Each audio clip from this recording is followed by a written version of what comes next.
Today, I'm going on a deer hunt. That's a sentence I never thought I'd hear myself say. This is Hello, how are you? Steve. Nice to meet you. Killing animals is far from what I would consider a great way to pass the time. But as a regular meat eater, I have to admit I'm still a hunter of sorts. The difference is people like Colin take responsibility for the kill. Scouty, when you get a deer? Yeah. It's a prey animal and I'm the predator. And we don't just shoot them for fun, we want to eat them and we also respect them and we won't waste it. All right, we're going to drop off here, Steve. Drop into there, you'll see a nice little wild cherry in about there. Yep. Drop into there and then slowly pick your way down the gut there, around to the right. Okay, all right. Yep, good hunt, mate. Cheers. But many hunters also genuinely believe they provide an important service to the environment by controlling the numbers of feral animals. Evidence is there in terms of the numbers of animals that are being killed, the low cost to the taxpayer of those animals being killed. Conservation hunters are in there every day, every week, every month, every year, year after year. Is this claim backed by science?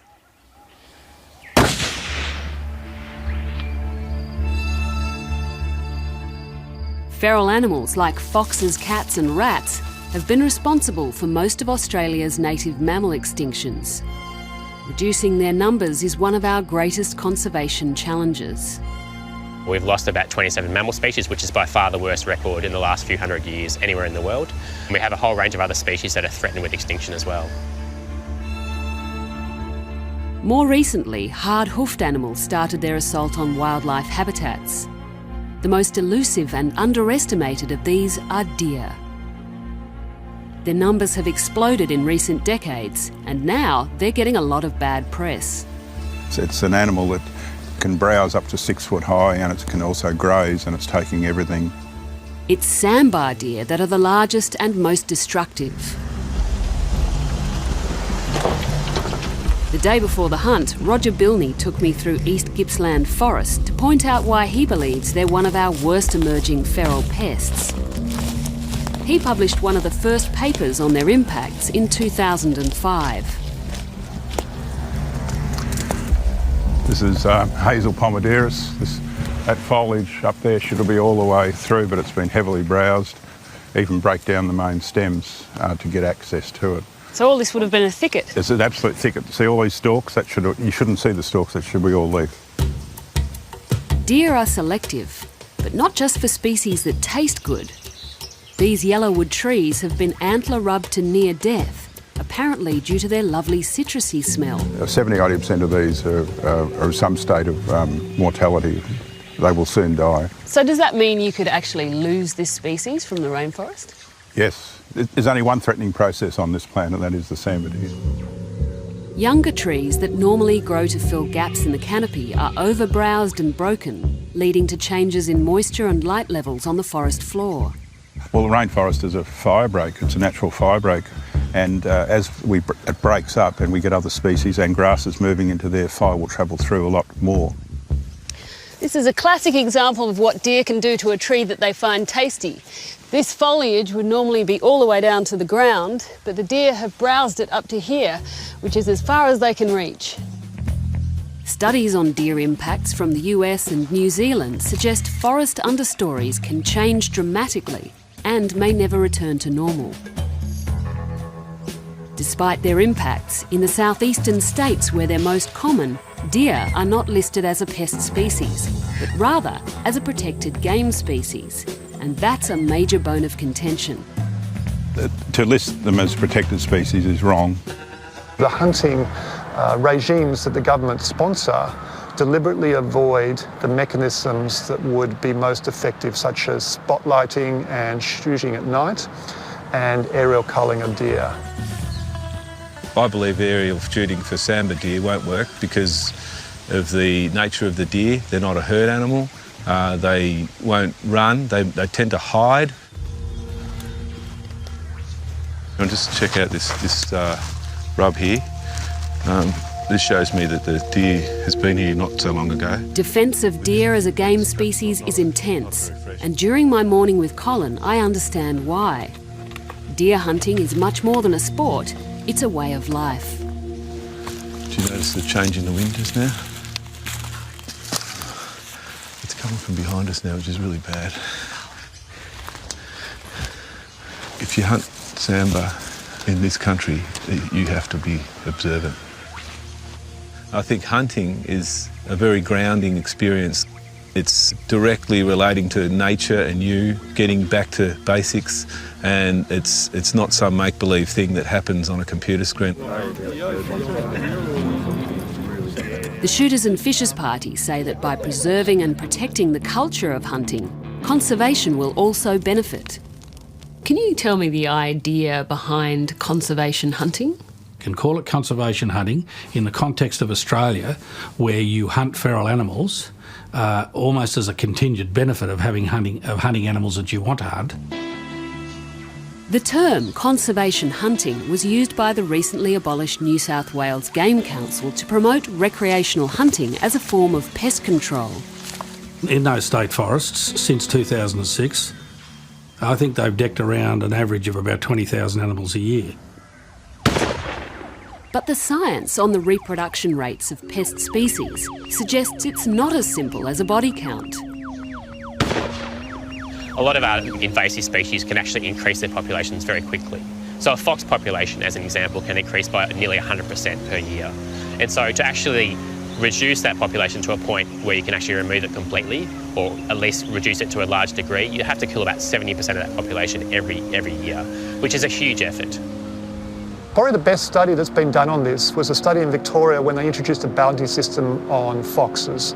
And the best that they could do is 4% of the population.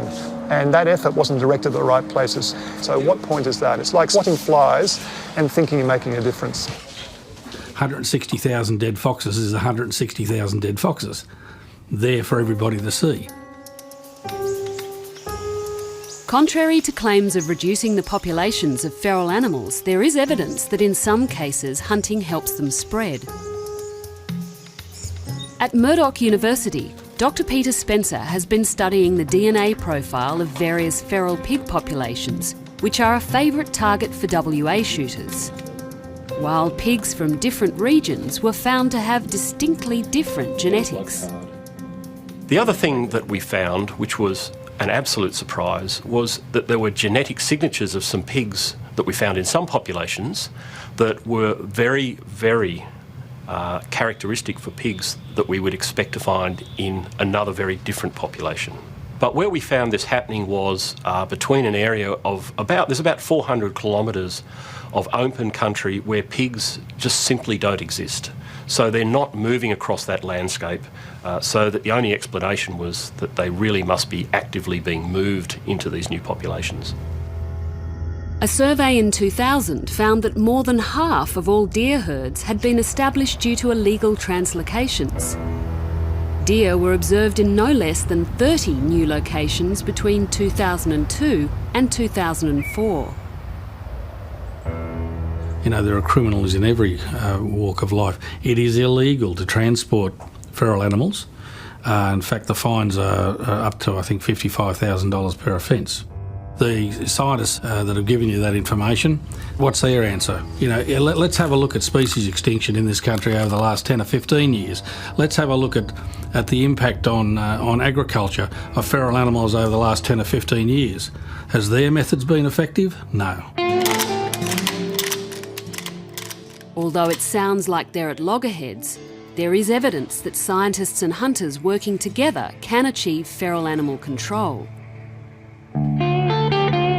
I think we're not opposed to hunting per se. We're all about effective feral animal control. Volunteer shooting by skilled hunters in a targeted way through a coordinated program can be an effective component of a feral animal control program. Goat culls in Victoria are just one example where a united effort has brought down a pest species dramatically and reduced impacts on the environment. If there's deer that are a problem in an area, we would certainly be available to deal with that. We've got people who are trained and accredited that can hunt the deer safely and ethically and remove the deer from the area, or certainly reduce the numbers. Yeah, I think most scientists and ecologists would agree that if there was a strategic plan to actually go and shoot a population and bring its numbers down, then certainly professional hunters could be quite beneficial in that sense. But I think letting recreational shooters go into areas and using that as a form of pest control is going to be largely ineffective. Without a careful strategy, the well-intentioned random shooting of feral animals can actually have harmful consequences. As an example, if you kill foxes, cats will increase because foxes actually are a very effective control method for cats. And so when you're managing species, you have to actually think of all the species in that system, and you actually have to manage them at the same time. And it's very difficult to do that as a hunter. It's very difficult to go in there and say, let's shoot pigs, foxes, cats, all these species at the same time. Controversially, Dr. Ritchie argues that in some areas the best solution may be leaving animals like dingoes in the landscape. If you actually have native predators in the landscape, they're actually essentially doing that service for you. They're doing it 24 hours a day, they're doing it 7 days a week, and they're doing it for free. But where does that leave farmers who lose livestock to predators? One of the suggested solutions is guardian animals, which have been successfully used to protect both native populations and livestock. Essentially, they protect the flock, again, 24 hours a day, 7 days a week, so the farmer can basically sleep at night knowing that their flock is protected. Rama sheepdogs are very effective at protecting sheep against wild dogs. We've used alpacas as well against things like foxes. And they have a fantastic benefit in that they can actually protect the stock while also not having to go and shoot things like dingoes at the same time. But dingoes and foxes don't prey on deer. How to control their growing populations is an argument that's likely to go on for some time. Somebody got something.